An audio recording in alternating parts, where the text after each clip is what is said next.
আব্বার কাছে চলেছি, গাবার গানটা বন্ধ করি। তোর হালবাও তুমি রোদে ফুলে তোমার গাও বেলা উঠে গেল মেলা। সাওয়ালের ভাত নিয়ে আসার কথা, এখন তো সাওয়াল আসলো না। দেখাই যায় নাকি মা বাচ্চা ভাত দিছে, আমি একটু পরে করো, বাচ্চা একটু খাওয়া নেও। ভাত তো আনছো আব্বা, খেতার একটু আতান ভাত আছে।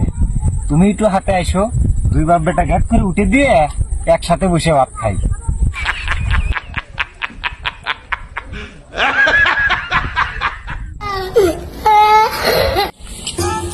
দেখ তো বাগান, দুই মানুষ কাজ করবি, ধান ফাড়ি ভাঙতে ভাঙতে যাইব। তোর মতো বয়স আমি একদিকে খেয়া পাতাইতাম।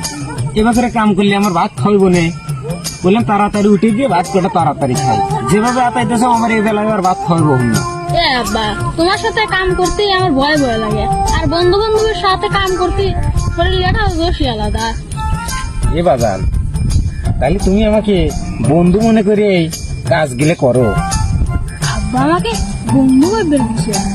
এবং দেখ বন্ধু, তোলে 12.5 গা দামছি।